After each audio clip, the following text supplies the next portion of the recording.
So if you've built a story and the main characters have a desire, all the villain has to do is make that desire not possible. Whatever they can do to stop the main character from doing what they want, as long as you've written a main character that the readers want to win. So that it's not that hard. Most people write main characters that the reader is supposed to like. So as long as the villain is stopping that from happening, or they win a certain battle, maybe not the whole war, but they win a battle, or they do something, the easiest way would be like you have a villain kill a puppy or an animal, and then everybody will hate that character. So, and then actually John Wick is a great example. And again, it's easier. There are other ways to do it, but it's just an easy example to give. If someone lost their dog or their pet, that's very relatable. So as an author, you add those elements in, and it doesn't have to be a pet dying, because that can be a little bit cliche if done too over the head with it. But one that's very common in like Dungeons and Dragons character creation is the orphan. So that's something, okay, well, not everybody can relate to that, but people do lose their parents, and that is something that is relatable. Just someone getting fired from their job, like that's happened to a good portion of people. They can relate to that. Someone struggling financially, just anything that can bring the reader into the fictional world, but give them a sense of reality. And you don't want to make it too real, because then you're not reading fiction anymore. But you do things that the reader can relate to, and they will attribute the same emotions to that character. And it makes the main character, or the character you want to make relatable, feel real. Like, I went through that too. Everybody, welcome back to Living the Next Chapter. It's the author podcast where you get to meet great authors from around the world, hear their journey as an author, help you as a new author to get insight from a fellow author. It's a great chance to learn and get some insights, but for a reader as well, to fall in love with somebody that maybe you're meeting for the first time, or you've read this author already and you're like, oh my gosh, I get to hear from them finally. It's exciting to have Alfred here on the show. We'll be talking about his journey again. Links for his website, everything will be in the show notes, but you're going to love this guy. Alfred, welcome to the podcast. Nice to have you here on the show. Thanks very much, Dave. I'm glad to be here. Excellent. This is great. Tell everybody it's warm where you are. It's cold where I am. Where are you, Alfred, in this big world of ours? So I'm actually from Tennessee here in the United States. I'm in a little small town. And yes, it is quite warm, a little humid right now for this wonderful Christmas time. Sounds festive. I like it. Good. Excellent. And you were from New York originally, up in that area. So a very different time, a different place for you to be down there. But you love it there? I do. It's quiet. I like the quiet. I like the slower pace. Sounds like a gorgeous place to be. And it's definitely captured your attention and kept you, so something's working, right? Yeah. I like the culture down here. The willing to help anybody. It's really nice. You never have to worry about being stuck on the side of the road. Someone's always going to stop and see how you're doing and make sure everything's okay. So it's very, very friendly, and I like that. Awesome. For the show, we talked about it in the intro a little bit. Alfred, we have authors listening to the show, and they're just beginning. They are coming here looking for inspiration from someone like you, someone who's been down the path. You've done this a lot. So you know things that would be common knowledge to you that when you start thinking back, you're like, oh, I do know a few things. Yeah, because you've done it, and the people listening haven't. So if you could sit down with a fellow author and kind of coach them a little bit, give them a little encouragement about their journey, what would have been helpful to hear when you first started from somebody further down the path that maybe we can help an author that's listening today? What do you think would encourage them to get out there and write their story? Always take the criticism you receive with a grain of salt. It's not that they're attacking you. They want to, in most cases, when criticism is done right, they want to improve your work. So even though as an author, it's like, oh my goodness, you've just attacked my baby. Like, that's my creation. And you feel like they're targeting you personally. It's not, it's your work.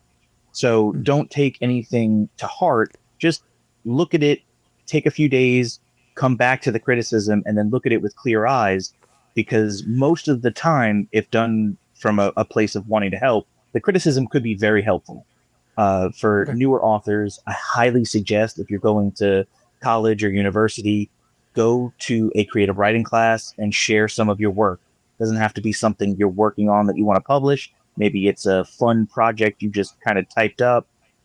Submit that because your peers will give you feedback and it will help you in your writing journey. I can't count how many times I wrote something and I submitted it when I was in college, and the feedback I got, I didn't understand it at first. I felt like they were criticizing me and they didn't like my work. But after a couple of days, I sat there and I reread the comments and I was like, oh, they're right. That is what I was trying to do. I can make it better by doing X. And I really think that improved my writing because it's real time feedback.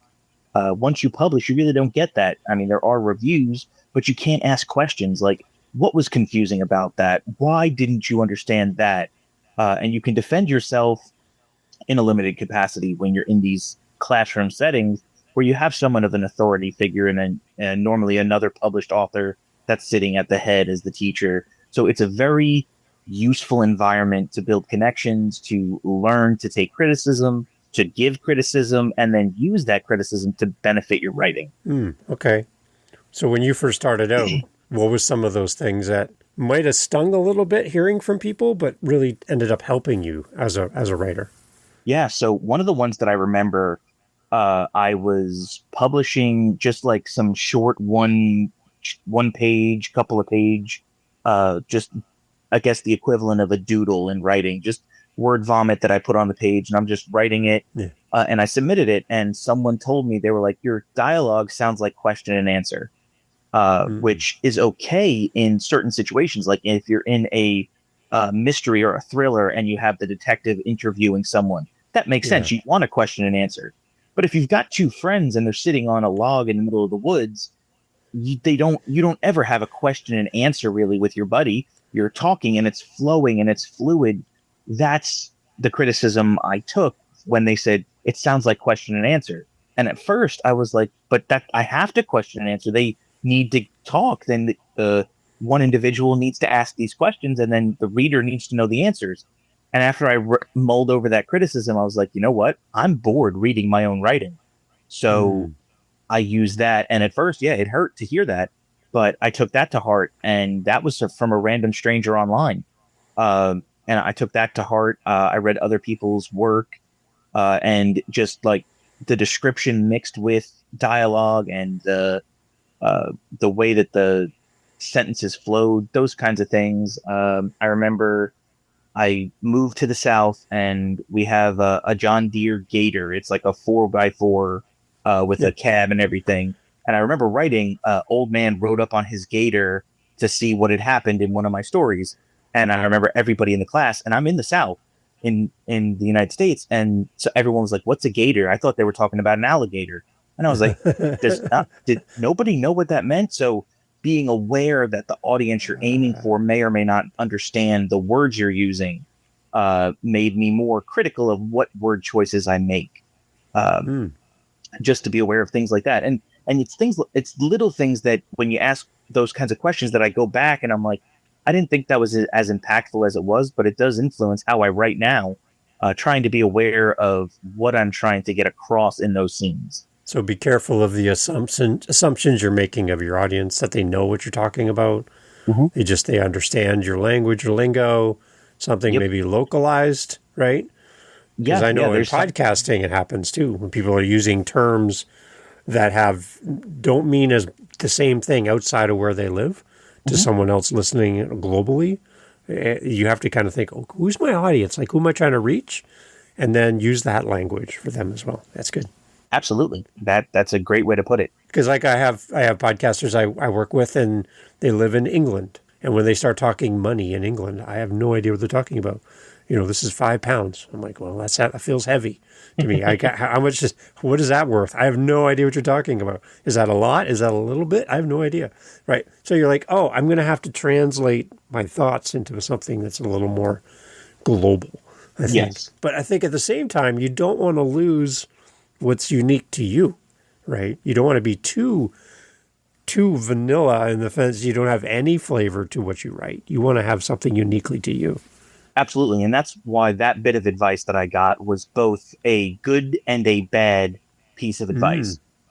So when I think back, it's like I said, you take it with a grain of salt because as I was sitting there, I was like, okay, what that advice made me do was rework that entire scene because there was other things like, oh, this isn't accurate or that's not accurate, which I hadn't. It was a car crash scene, so I hadn't interviewed anybody to get an idea of what actually would go on. So there was some of that stuff that they had pointed out, and I was like, okay, that's fine. But that one stood out to me as that's really not the takeaway I was hoping people would focus on. Uh, so it's again, you take it with a grain of salt because could I have left that in? Absolutely, I could have. If I left that scene, I think I had decided I was going to leave that verbiage in, but it also tied in with the rest of the scene of it wasn't necessary. So again, it's just taking what they do say and some people are not your target audience. So if they're not your target audience, you can kind of negate what they say if it's relative to your genre. But if it's story or craft, then you can kind of parse through what they said a little bit more with a fine tooth comb and then really get the nuggets of gold that you're looking for when you ask for criticism. That's good. That's smart. That's good. That's good information for a young author. What about just the idea of being motivated to keep writing? Mm-hmm. Anything that works for you to keep you going? Because you're a Yeah. busy guy. You got stuff going on. Yeah. How do you keep doing this? So there's a couple of things with it. One is dedication. I see you've got the Ottawa Senators hat on. I'm a Ah, huge there you hockey go. fan, Yeah. diehard Islander fan, Oh, and good. as you know, as a sports fan, there's only so much you can control. Yelling at the TV screen doesn't do anything for the players. Yelling shoot on the Yeah. power play doesn't make them shoot. But I remember I was watching my team and we were just not playing well, and I remember being so upset with how I couldn't get them to do what I wanted them to do, which was win games. And I was also writing my first book at the time, and I was just a switch flicked, and I was like, why am I pouring so much time and effort into sport, which I still love? It's still my favorite sport of all time, but I'm putting so much time and effort into something I can't control that switch flicked, and I was like, I'm going to pour that into writing. So a portion of it is dedication. You have to be dedicated to what you do, Hmm. and that means when you have free time, yes, you can play a video game, you can read a book, Yeah. or watch TV. And the alternative is taking some of that free time and putting it towards your craft or what you want to do. So, as busy as I am, I make sure that I find time to write, even if I'm not motivated at that moment. So, to answer your question, push through that block. I Yeah. don't think that writer's block is a real thing. I think that it comes down to it's not like, oh, I can't write. I don't have the ability to write. And it's not even that you don't know what you're doing. It's I have somewhere I need the story to go and I Hmm. can't do it. So, like you were saying, lack of motivation is then Yeah. I don't want to sit in front of the computer. I don't want to do this. It's not that I can't, Right. it's I don't want to. So, for me, even if I don't want to, I just sit there and I start typing something. Even if it doesn't relate to the story, even if it's just some fun little my sister got me like a writer's block and it's a block of prompts. So I'll sit there and I'll Yeah. just type out a prompt. It may have to do Yeah. with the story I'm writing. It may just be for something fun. And once I start writing, I feel free. And Yeah. I realized that it's not that I couldn't write, it's I was stuck. I wrote myself into a corner. So now I got to sit there and think, how do I fix it? And sometimes it's just do like writing out notes. I need the character to go from A to B, and I'll write out what A and B are, and then how does the character feel, or what characters can I introduce, what enemies or conflicts should arise in this scene, and all of a sudden I'm being creative again because I'm attacking it Hmm. from a different angle. I'm not. I'm got to be linear when I write. This is more of like brainstorming back when I was first creating the book, so I feel more free at that moment. Um, and that's helped me anytime I feel stuck or just frustrated with my writing. I find a different way to attack the part I'm on, and then it starts to flow again. Yeah. I've heard other authors on the show mention that they purposely put themselves into a creative space. And the moment they do that and they just become creative, even if they don't feel like it, that's when creativity seems to come and find them. So compared to when they're not thinking about it, they're not focused on writing, they're not even in that headspace. It's a lot easier when you just make yourself time to be creative And that's when creativity just seems to show up. And then it just kind of builds from there. It's great. It's I like that. Excellent. You have a lot for readers to fall in love with, Alfred. You have a ton. Going through your list of books on your website, there's a few things here for people to fall in love with. Can you take us back? Like, what was your first book? For people that can kind of go back and get a sense of, as an early writer, where would you send them for that first read for the first time? Yeah, so the first thing I ever published was Tears Trial, and it's one of my short stories. I published it in a webzine, and it was the first time I was ever published. I remember tears in my eyes because I was like, I did it. Someone liked what I wrote and added it in. And I didn't get paid for it. It was just a simple website where they would choose. I think there was like 100 or something people, and I was one of the ones they chose that time. So it was really cool. It's a coming of age story. I remember I was still going to college. I was in my creative writing classes, and on break, I would sit in the little library they had and just write and edit. And I've read that story 500 times. Like, I just lost count how many times I've read and edited that story. And I finally, after I think it was 6 months to a year, the rights reverted back to me. And as I was getting ready to publish my first novel, I started publishing my short stories and sent it out. And that was the very first one, Tears Trial. When's the last time you've sat down and read some of that yourself? Oh, probably 2022. Wow. Okay. When I read it through it one more time to get ready to publish it as a short story on my own, and I reread through it just to make sure everything was good. So it's been 20? So 3 years ago. So not too long, but long enough. When you compare your writing style back for book one compared to where you are now, where are you seeing some of your growth? I think in characters. So okay. I think that Tyr, the main character in the short story, is a simple character, but not horribly written. He's not as broad as I write my characters now. He was a simpler character meant for a shorter story. Some of the conflicts and the dialogue, I think I've gotten better at. The characters now have motivation when they speak, in nuance, not just hit you in the face like, oh, the character wants to get back home, so obviously he's going to say A, B, C, and D. It's more nuanced, like outside. If the world existed beyond just the pages, that's more of how my dialogue has grown, and the characters have grown. But back when I first wrote that short story, it was very much, I'm going to write what's on the pages, and that's the world that exists. So a lot of growth for you as a writer as well over time. I think that's one thing, for new authors to not be too worried about being like someone you admire who's been writing for a long time, because that's not a fair comparison. Maybe look at their first book, their first writing, what they did at the beginning as a starting point for your measurement, not the years and years of work and sweat and writing that's come along the way. I don't think that's a really fair comparison for a new author. Agreed. And for me, the biggest advice I normally give new authors is finish the book, finish the story, finish whatever you're writing, because you're going to think it's trash the entire time you're writing it, because that's what editing's for. That's when you finally finish it and get it down, that's when you can go back and critique it on your own, because before you finish it, it's ethereal, it's out there, it's not concrete.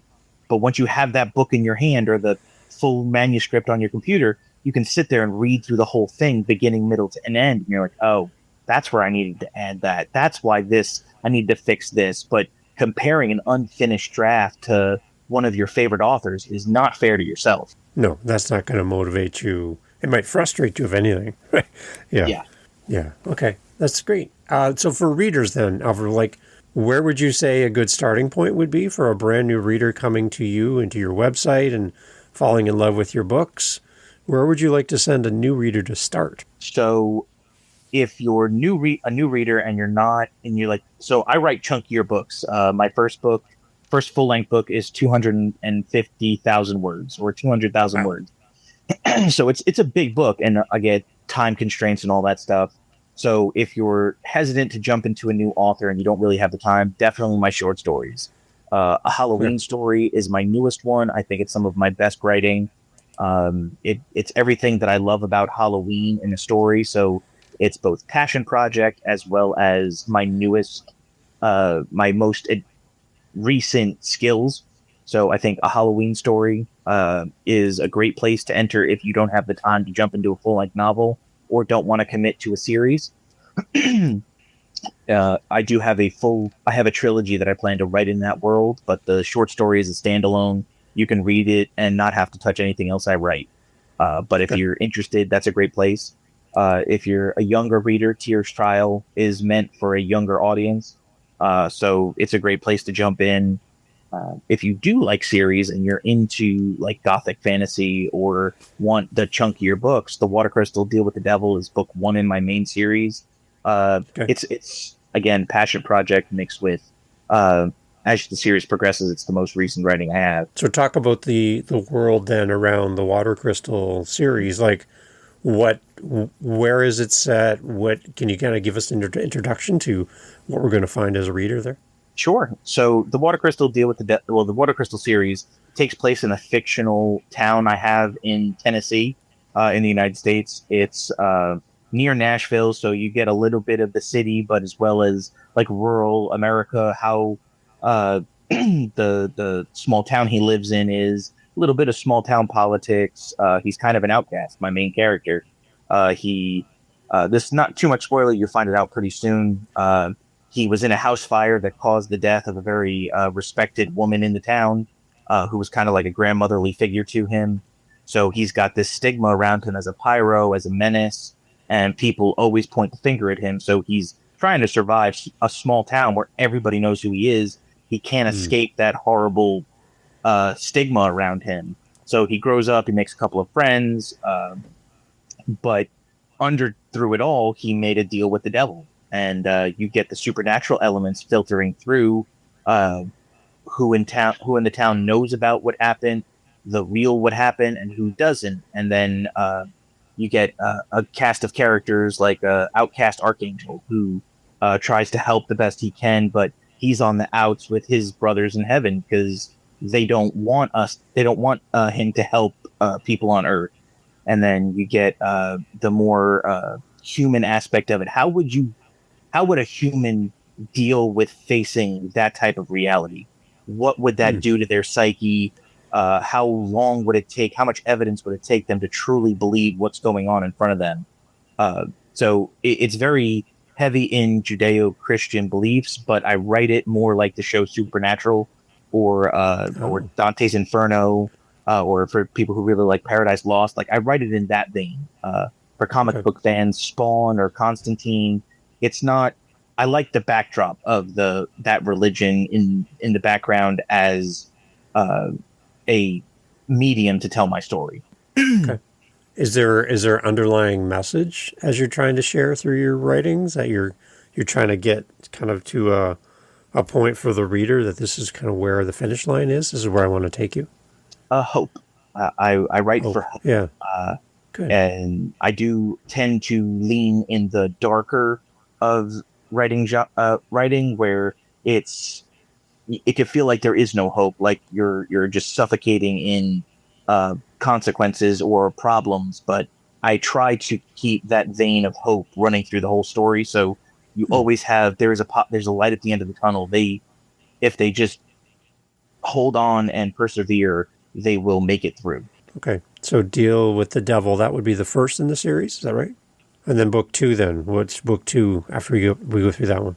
So that's Rise of Azrael Kaimana, which comes. I know it's a very weird word. I made it up, but it it's explained in the book what that is. Okay. Interesting. Can you give us a little bit about that name? Yeah. So I liked the sound of the AZ, Yeah. and again going back to what we talked about earlier, critiques. Originally, a character in Tears Trial was named Alf. So my teacher was older, and she was like, "I can't not think of the puppet from the show." So I renamed it Ailson, and that got me interested in creating names. And so I took like the word, a couple of different words like demon. Then I took night. I took water, and then I took the Hmm. AZ that I really liked, and I kind of combined the words to make that. And basically, it's a play on the chosen one trope. Oh, So I okay. don't want to give too much away, but Yeah. it's a shocker for the main character when he finds out what it means. And kind of the idea I had for the whole series was if you can't beat them, join them.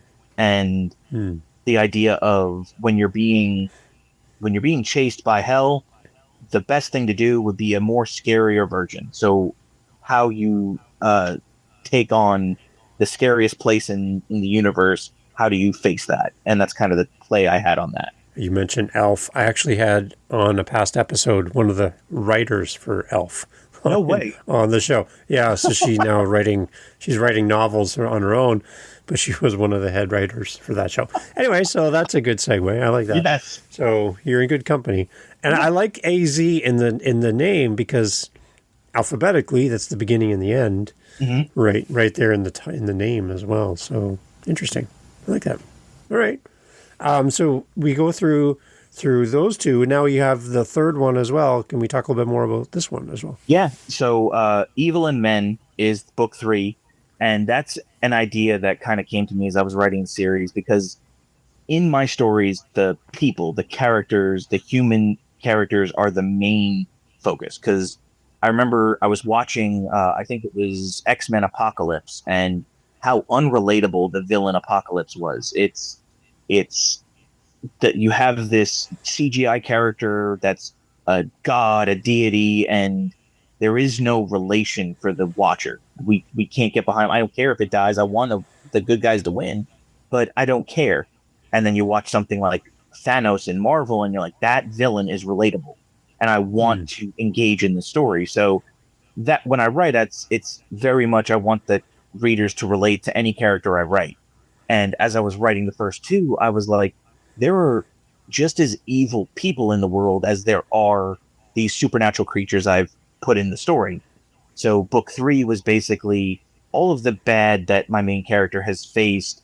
There's other elements too. So it was he's getting it from heaven, he's getting it from hell, and he's getting it from earth. All these antagonists, these problematic characters are attacking him in a variety of ways. So Evil and Men is kind of my segue into it's not just the supernatural that could be an antagonist. The main character on the cover of Evil and Men is a character you meet throughout the first two books, Hmm. Ren Angel, and he's just a horrible, horrible person. And in a Joker-esque way, like the Heath Ledger Hmm. Joker or Jack Yeah. Nicholson Joker, just a little unhinged and chaotic and just throws a wrench in everybody's plan and is motivated by his own desires. He just, whatever he wants, he will go and do regardless of the consequences. So that's with that third book, that was probably one of my favorite books to write just because he's such a horrible uh, uh, uh, antagonist for my main characters to face off with. So what else makes a good character for people reading to connect with? You talked about a few great ideas and the great suggestions that you're using on yourself. What else makes a character feel more realistic, more hated, or more loved? Either way, what else So can we do as writers to make that character jump off the page? yeah, so hated, I think, is probably one of the easier ways to do it, but it's also very tricky. So Hmm. if you've built a story and the main characters have a desire, all the villain has to do is make that desire not possible.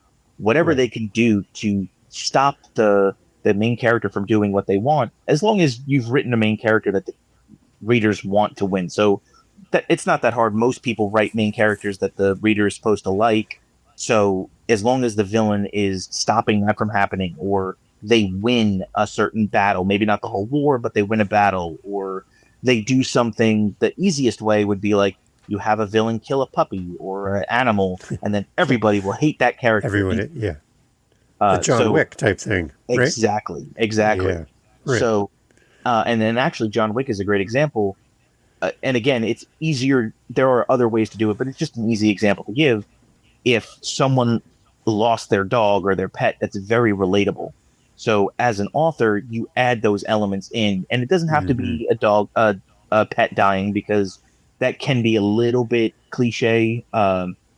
If done too over the head with it. But Yeah. uh, one that's very common in like Dungeons and Dragons character creation is the orphan. So that's something. Okay, well, not everybody can relate to that, but people do lose their parents, and that Yeah. is something that is relatable. Just someone getting fired from their job, like that's happened to a good portion of people.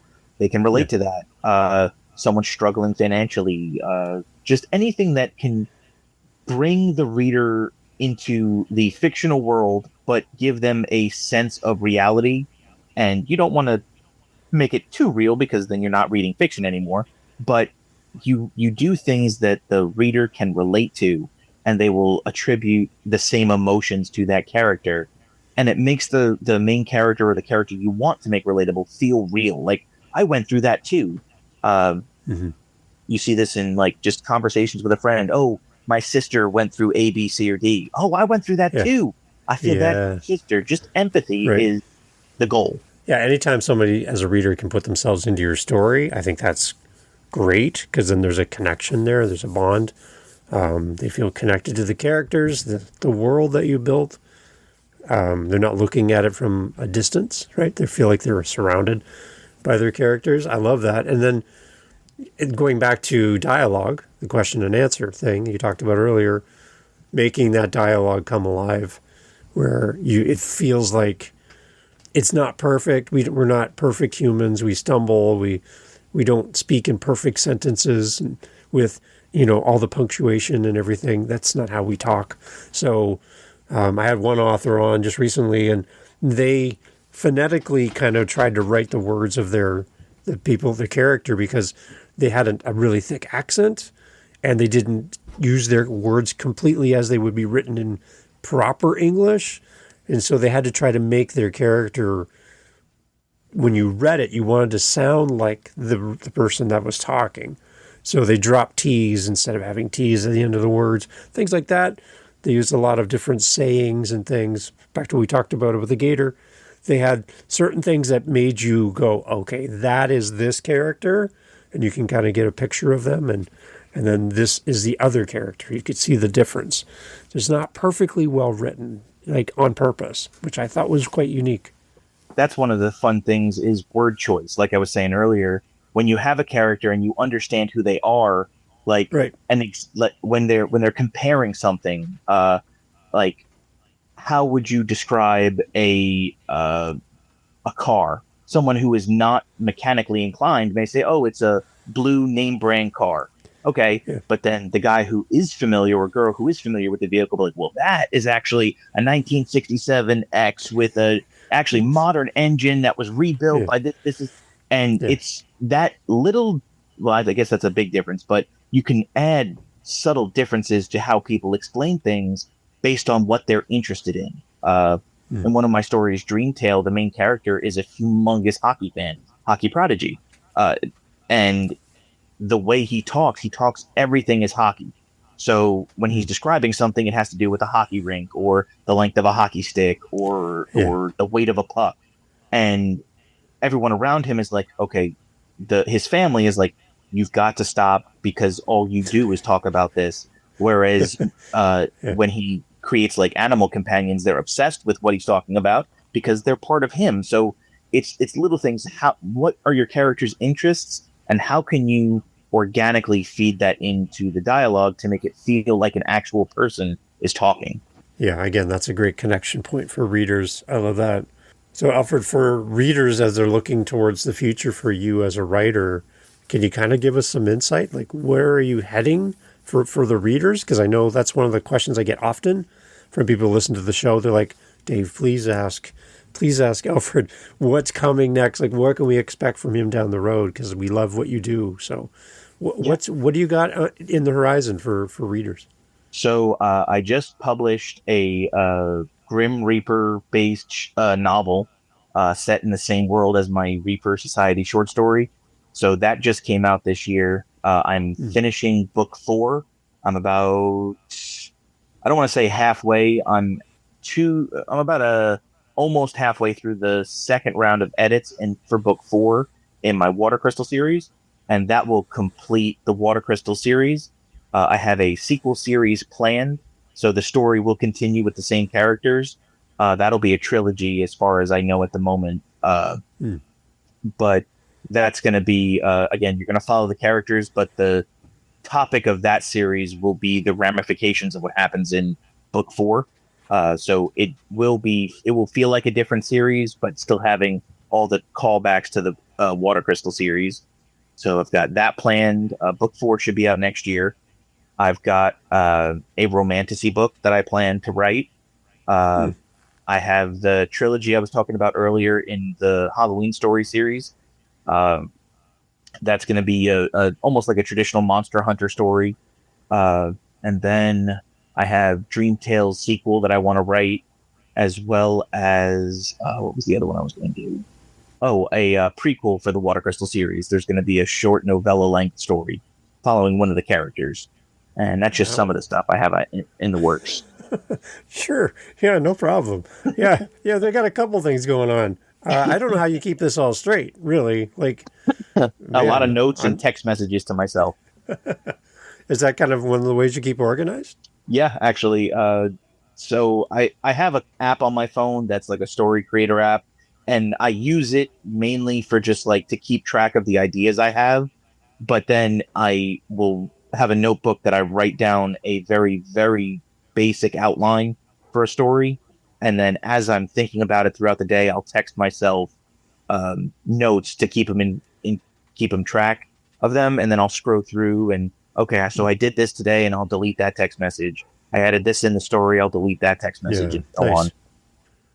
Good. That's a great suggestion for authors too listening. They're like, wait a minute, I'm going to rewind that and I'm going to listen to that again. Anything you can do to keep track of that stuff, because there's times where you get inspiration will find you at the most inconvenient time, and you're like, geez, how am I going to keep track of this? I'll remember, and you never do, Yep. right?